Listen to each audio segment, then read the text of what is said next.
Bem, alguns pontos de prova. Alguns pontos de prova. Se o paciente chega na emergência e tem supra de ST e o hospital tem equipe de hemodinâmica, a hemodinâmica, gente, bota o paciente na mesa, passa um catéter, leva lá dentro da coronária, injeta o contraste e vê o quanto está obstruído. Por exemplo, naquele primeiro episódio de isquemia que minha mãe teve, quando eles fizeram o cateterismo, eu tenho a imagem lá, é porque a imagem, quando joga para a figura, não fica boa. Mas o ramo principal da coronária, a aorta, olha aqui, ó, a aorta, coronária sai e vai para o coração. Entra no coração, bifurca. O ramo principal dela, antes da bifurcação, estava com 92% de obstrução. Se aquilo ali fizesse um espasmo mínimo, ela faria um infarto fulminante numa área gigantesca cardíaca. Então, o primeiro stent dela foi exatamente já na entrada da bifurcação do negócio. E depois os outros dois foram ramos secundários. Mas a intervenção coronária percutânea, que é o nome que é técnico do chamado cateterismo cardíaco, que aí é o procedimento, tá? Ou da angioplastia, que é quando você mexe na estrutura do vaso, são técnicas. Mas a intervenção coronária percutânea de emergência, você vai entrar com um catéter e inflar um balonete para abrir o vaso e permitir que o sangue passe. Tá? Agora tem uma meta. Que meta é essa? Bom, se você tem o serviço, em até 60 minutos, esse é o chamado tempo porta-balão. É a meta, gente. O cara entra na emergência e está na sala de hemodinâmica com o balão inflado, abrindo o vaso para o sangue passar, em 60 minutos. Nos Estados Unidos, o tempo médio da entrada do paciente na emergência até o balonete estar aberto, eles estão, em média, em 35 minutos de atendimento. O Brasil, muitos hospitais ainda não têm serviço de hemodinâmica. É a nossa realidade, gente. Mas nos hospitais que tem, já temos... Também vamos falar de coisas boas, tá? Não vamos só detonar, não. Tem muito hospital que já está conseguindo ajustar o tempo de 60 minutos. Isso quando é emergência, tá? Se não for emergência, vocês vão ter, por exemplo, minha mãe, ela estava com 90%, mas o quadro dela era estável, não entrou como emergência. Entrou como urgência, ela esperou umas 10 horas para fazer o cateterismo. Mas emergência, em hospitais que têm hemodinâmica, os caras estão batendo esse tempo.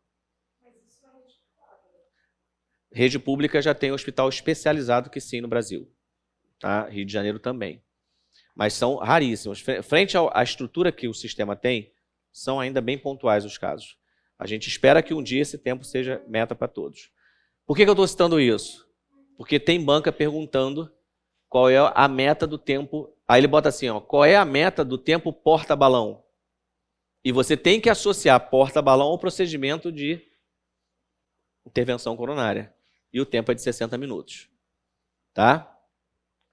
Bom, se eu não tenho serviço de hemodinâmica, ou se o cara não tiver supra de ST, aí o tratamento já é outro, não é mais a intervenção coronária. Aí são os trombolíticos.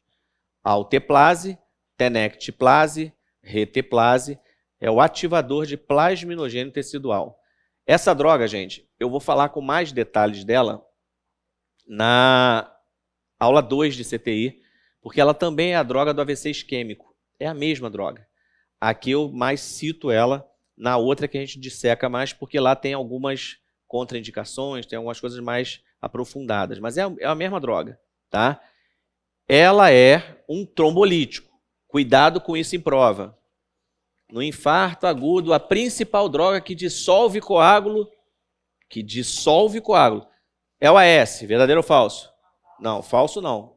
Quer dizer, verdadeiro não. AS é antiagregador, ele impede o coágulo. Quem dissolve é essa aqui, ó. E por ser uma droga, só exige que você monitorize o paciente, tem que ser monitorizado, tá? Porque a chance de hemorragia é enorme. Você punciona o paciente e entra com a droga. Aí é o tempo porta-agulha. Da chegada da emergência até você puncionar o cara e entrar com a droga, 30 minutos. Repara, para botar na hemodinâmica, 60. Para entrar com uma droga, 30. Tá frio? É porque a aula é chapa quente, aí bota... Ridícula a piada. Mas eu tenho consciência das piadas ruins que eu conto. Então vamos lá. Eu desliguei, se começar a ficar quente, a gente liga de novo. Vamos lá, gente. Deu para entender o tal do tempo porta-balão, porta-agulha? Isso, gente, é importante porque, assim, eventualmente, em provas, às vezes até inesperadas, aparece esse tipo de pergunta. Não é aquela questão corriqueira, tá? Mas é questão de prova, então tem que saber. Ok? Tem que saber. Bom, aqui, ó, os trombolíticos devem entrar o mais rápido possível. Porém, no infarto agudo, eles podem ser usados até 6 horas, pegando sua eficiência máxima. Quanto antes, melhor, pela questão do tempo de conseguir fazer o músculo receber o oxigênio. Mas por que isso aqui é importante entender? Na aula de AVC isquêmico, preste atenção agora, eu falei que é a mesma droga que entra no infarto e entra no AVC. Ativador de plasminogênio tecidual. Alteplase, reteplase, terectiplase. É a mesma droga. No infarto, tem uma função, dissolver o coágulo que se formou e está lá obstruindo, e no AVC isquêmico a mesma função, dissolver o coágulo que está lá obstruindo, só que aí no caso é o cérebro. Só que no AVC isquêmico tem um detalhe. A informação que eu vou dar para vocês na aula de neuro é a seguinte: os trombolíticos não podem, é contraindicação absoluta. Repara, gente, na aula de AVC isquêmico, eu vou dar essa informação para vocês. Os trombolíticos não podem ser administrados depois de 3 horas a 4 horas e meia. É contraindicação absoluta, senão tu mata o paciente. No infarto agudo, até 6 horas. Por que eu estou chamando a atenção? Porque são 2 tempos diferentes. Aí o que as bancas fazem? No infarto agudo, não pode administrar o trombolítico depois de 3 a 4 horas e meia. Falso. Isso é verdadeiro para AVC isquêmico. No infarto é falso. É entendido? Maravilha. Bom, indicações do trombolítico. Dor torácica maior que 20 minutos, que não é aliviada pela medicação vasodilatadora. Elevação de ST, quando eu não tenho o serviço de hemodinâmica. E menos de 6 horas do início da dor. Mas a principal pergunta está logo abaixo. Quais são as contraindicações ao trombolítico? E aí percebam, gente, não vai perder tempo gravando isso aqui. É só entender o seguinte: todas as situações que estão aqui são situações que envolvem sangramento ou possibilidade de sangrar. Olha aqui, sangramento ativo, não vou dar trombolítico, senão eu termino o serviço, né? O cara está sangrando, eu vou lá e dou o trombolítico para ele. Distúrbio de sangramento conhecido. Eu sei que o cara tem um distúrbio de sangramento, eu vou dar o trombolítico, eu mato ele. Histórico de acidente vascular encefálico hemorrágico. Ah, eu tive um acidente vascular hemorrágico 10 dias atrás e infartei agora. Não, vou dar um trombolítico para você, meu filho. Porque agora eu estou dando por infarto, né? Histórico de malformação. O cara tem aneurisma. Aí tu olha lá, um aneurisma de 5 centímetros. Pressão não controlada. Aí tu fala assim, eu vou te dar o trombolítico, a gente junta as mãos e reza para não romper vaso. Porque se romper vaso, tu tá morto, né? Traumatismo ou cirurgia de grande porte recente, porque leva tempo para cicatrizar, chances de sangrar. Hipertensão não controlada, se não controlada, eu não dou. E gestação, gravidez, a qualquer momento pode ter algum descolamento de placenta e sangrar. Aqui está a armadilha de prova. Como é que isso aqui está caindo em prova? A maioria das bancas pede assim, gente. São contraindicações absolutas no infarto agudo ao uso dos trombolíticos, exceto... Aí o cara bota, letra A, cirurgia de grande porte recente. Letra B, acidente vascular hemorrágico recente. Letra C, hipertensão. Letra D, gravidez. Observa que quando ele bota hipertensão, se ele não disser que ela não está controlada, isso não é uma contraindicação. O paciente hipertenso, a maioria dos pacientes que infartam tem hipertensão, gente.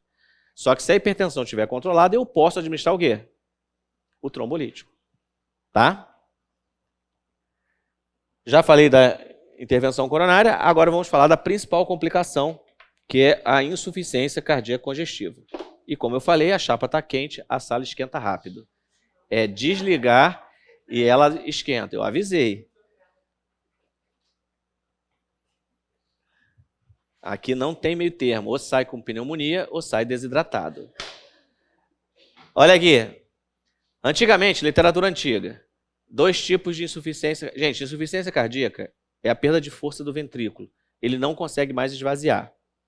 Isso é insuficiência cardíaca. O ventrículo não consegue mais esvaziar a câmara toda. Vai sempre ter sangue residual. E isso é um problema, porque isso começa a gerar o quê? Congestão. Então, a classificação mais moderna diz que tem a sistólica e a diastólica. A insuficiência sistólica, que é o momento que o ventrículo contrai, é a mais comum. O ventrículo perde força e não consegue mais bombear o sangue com eficiência. Uma das principais perguntas de concurso e mais comuns, se você botar lá nesses sites que tem banco de provas e colocar lá insuficiência cardíaca, essa questão aparece aos montes. O cara te pergunta assim, são sinais e sintomas da ICC esquerda? 2 pontos, ABCD. São sinais e sintomas da ICC direita? Por quê? A insuficiência sistólica é a mais comum. O ventrículo perde a capacidade de bombeamento, mas geralmente ela só afeta um ventrículo. Então a gente agora precisa entender o seguinte, qual foi o ventrículo afetado, porque isso vai gerar sintomas diferentes. Se foi o ventrículo esquerdo, é um tipo de sintoma. Se foi o direito, é outro, completamente diferente. Eu falei para vocês que eu tinha feito um desenho que serviria para ajudar a gente a salvar questões de prova. Vou redesenhá-lo aqui. Átrio direito, ventrículo direito, átrio esquerdo, ventrículo esquerdo.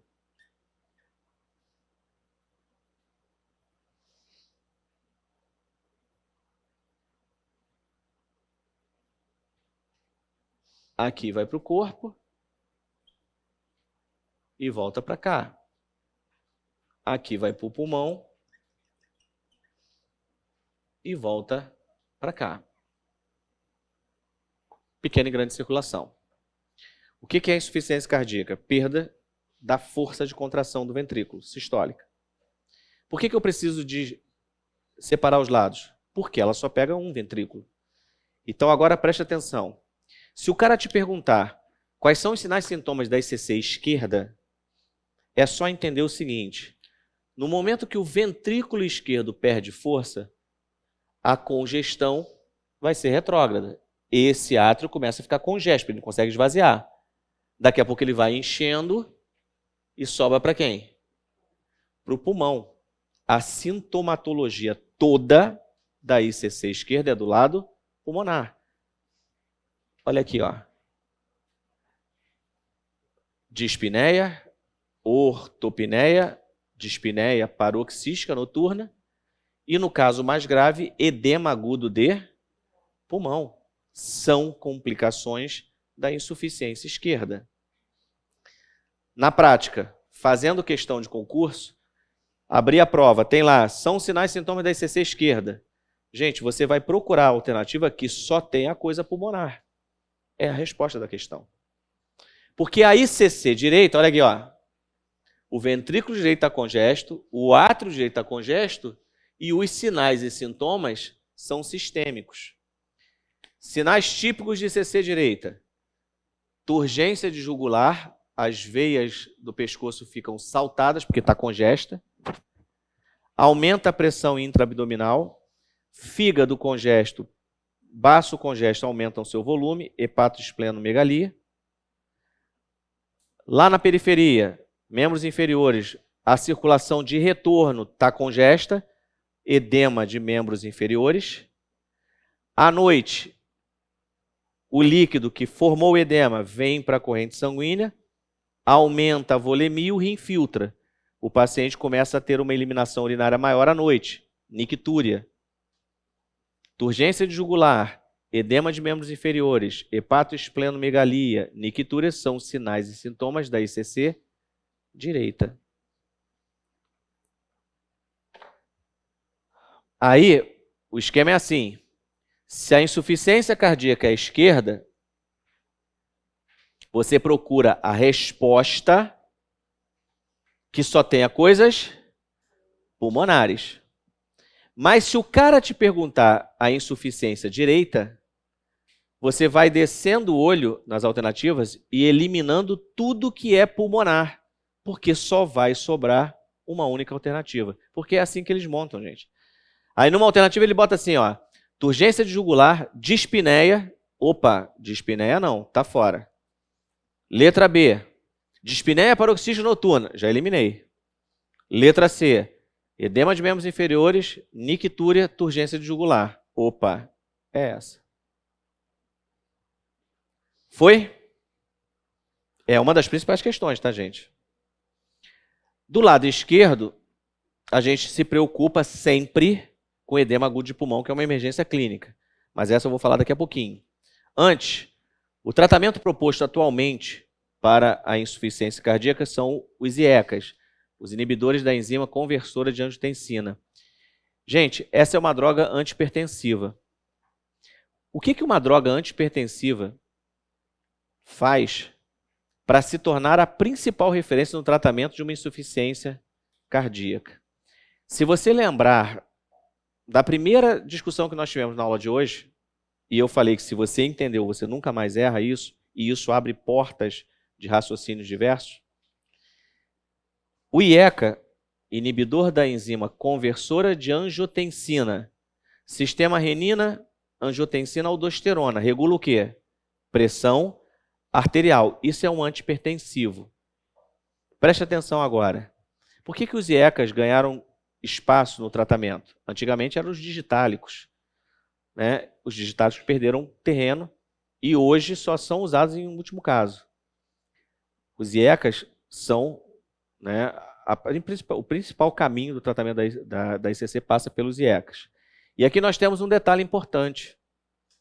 A enzima, né, a captopril, por exemplo, ele baixa a pressão. No momento que baixa a pressão,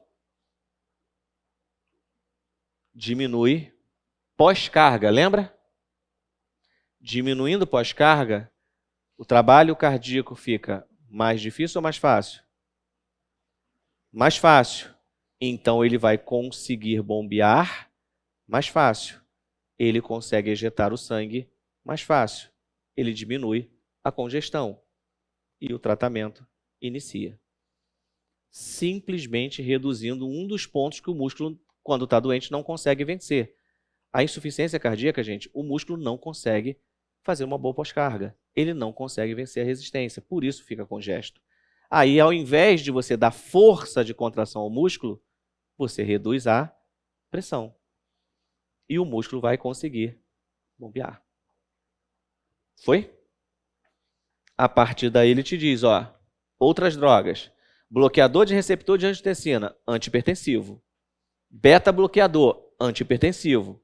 Diuréticos, diminui líquido, diminui a pressão. A base inteira, hoje, de tratamento da IC, não é aumentar a força do músculo, como era alguns anos atrás. É diminuir a pressão. Aí, por fim, os digitálicos. Os digitálicos melhoram a força de contração do músculo, mas caíram em desuso. Deu para entender o raciocínio? Porque uma ou outra banca pode perguntar para vocês qual é o princípio do tratamento da insuficiência cardíaca. Hoje é reduzir pressão e não aumentar a força do músculo. Alguns anos atrás, o alvo era aumentar a força do músculo. Aí a pressão estava alta, tu fazia o músculo bombear mais para tentar vencer a resistência. Com o passar do tempo, ia desgastando cada vez mais o músculo. Ok, pessoal? E só para não ficar sem a informação, a apostila de vocês, página 14. tem ali os digitálicos, lá no finalzinho. E como tem muito concurso, presta atenção, que não tem bibliografia, e aqui se tratando de uma turma regular, vocês vão ver que o Brunner que está referenciado aí, o Tratado de Enfermagem Médica Cirúrgica Brunner e Sudart, é o da 12ª edição, é um livro mais antigo. Mas essa questão é clássica de concurso. Eles perguntam quais são os sinais da intoxicação digitálica. Em especial, esses daqui, gente. Anorexia, náusea, vômito, fadiga, depressão e mal-estar. Esses aqui, ó, que são os iniciais. A pergunta é clássica de concurso hoje. Então, anorexia, náusea, vômito, fadiga, depressão e mal-estar são sinais de intoxicação digitálica. E aí você tinha que parar, interromper o tratamento. E só para vocês saberem, não deixar sem a informação, o digitálico hoje está em desuso, tá? Ele ainda é usado, mas não é a primeira linha de tratamento. Quando eu falo em desuso, não é que ele parou de usar, mas não é a primeira linha de tratamento. Mas os digitálicos, você não administra, não pode administrar com frequência cardíaca menor que 60 e perante ritmo de fibrilação atrial. Isso aqui não está na apostila, tá? É um complemento, porque como os digitálicos estão caindo em desuso, cada vez menos está aparecendo essa pergunta. Mas vocês fazendo algum exercício poderão encontrá-la por aí. Aí só para vocês saberem. E por fim, o edema pulmonar é uma emergência, e como toda emergência, só para que vocês entendam, a pressão de congestão no pulmão é tão grande que o exudato, ou seja, o plasma que está dentro dos vasos, vai sendo jogado para os alvéolos. E o pulmão começa a encharcar de líquido. Isso é o edema agudo, gente. O cara se afoga nas próprias secreções. Onde tem líquido, não tem troca gasosa. Então o paciente começa a cair a saturação, começa a ficar ansioso porque ele não consegue respirar, ele não consegue fazer troca gasosa e vai se afogando nas próprias secreções. É uma emergência que tem que ter atuação imediata.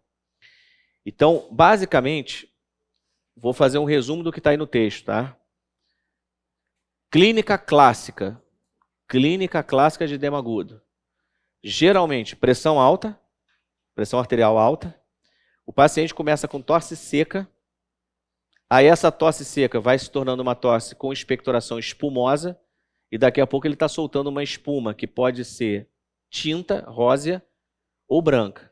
Rósea é quando a pressão está tão alta e já está saindo hemoglobina junto com o líquido. Então ele vai tossindo e espumando uma espuma rosa. Para quem nunca viu, é um cenário que dá uma certa assustada. O paciente vai ficando extremamente ansioso porque ele não consegue respirar. Tu bota oxigênio para ele, ele não consegue respirar. Tá? Então, antigamente o tratamento envolvia o uso de morfina. Só que a morfina estava sempre associada à necessidade de entubar o paciente. Então hoje, a nitroglicerina, os diuréticos e o oxigênio constituem a tríade. A nitroglicerina dilata diminuindo pressão, vasodilata diminuindo pressão. Os diuréticos fazem tirar líquido, ajudando a diminuir, né, o edema. E o oxigênio consegue chegar e fazer a troca. Então você oxigena, dá o diurético e vasodilata. Aí, em último caso, usa morfina. Mas uma das perguntas mais comuns é para o enfermeiro. Qual é a posição clássica que tem que se colocar o paciente em edema agudo de pulmão? E isso é um cuidado de enfermagem. Qual é a posição, gente? Aí ele bota assim, letra A, Fowler. Letra B, Trendelenburg. Letra C, Fowler com pernas pendentes. E letra D, sentado ereto com pernas pendentes. Edema agudo de pulmão. Se você conseguir colocar o paciente em Trendelenburg, porque ele vai brigar com você, que ele não vai querer assumir essa posição, tu termina de matar ele, tá? Porque você aumenta a congestão e dificulta a troca gasosa. A posição e o principal cuidado de enfermagem é o paciente ereto no leito, ou seja, sentado com as costas eretas e pernas pendentes. Sentado, objetivo principal, jogar os líquidos para as bases pulmonares e liberar os ápices para fazer a troca gasosa. O paciente melhora e alivia assim. Pernas pendentes. No momento que as pernas estão pendentes, você está comprimindo grandes vasos da coxa. Isso diminui o retorno venoso e ajuda a diminuir a congestão. Então, são duas ações em uma única posição que ajuda a aliviar a congestão pulmonar. Ereto, com pernas pendentes. Sentado, com pernas pendentes, são formas de falar a mesma posição. Tá? Esse ereto é as costas retas. Tudo bem, gente? Ok? E aí, só para saber, existem outras complicações do infarto, tromboembolismo, embolia pulmonar, choque cardiogênico, tá? Que são complicadas. Em relação ao choque cardiogênico, na aula de emergência eu cito choque cardiogênico, sinais e sintomas. Mas aqui tem um procedimento feito que é sempre interessante chamar a atenção, que é o balão intraórtico. É o balão de contrapulsação. O que é esse balão? É um balãozinho que é posicionado na saída do ventrículo esquerdo, bem ali na aorta. E aí qual é a ideia? Ele cria uma pressão favorável ao enchimento do músculo. Porque como ele cria o balão é inflado, cria a pressão retrógrada, o ventrículo consegue encher melhor. Aí depois você desinsufla, o volume de sangue que vai ser ejetado vai ser melhor. Então é um procedimento que ajuda a melhorar a hipoperfusão. Tá? Ultra especializado, não cai sempre, mas quando cai faz estrago em concurso. E é por isso que vocês não podem deixar de ter a informação. Tem lá, cuidados de enfermagem, terapia intensiva. Se tiver isso no edital do concurso que vocês forem fazer, tem que lembrar de estudar balão intraórtico. Tá? Se tiver terapia intensiva, tem que estudar. Se não tiver terapia intensiva, não precisa estudar, porque isso aí não vai cair. Tá? Mas, perguntas que se fazem nesse tipo de concurso. Por onde eu insiro o catéter? Está aqui, ó, artéria femoral. Segunda pergunta, onde o balão é posicionado? A aorta torácica descendente. E terceira pergunta, o balão é insuflado durante qual fase do ciclo cardíaco? Diástole. Então, no momento que o ventrículo está relaxando, tu insufla. Porque aí, no momento que ele for relaxar, com a insuflação do balão, cria a pressão de resistência e você enche mais.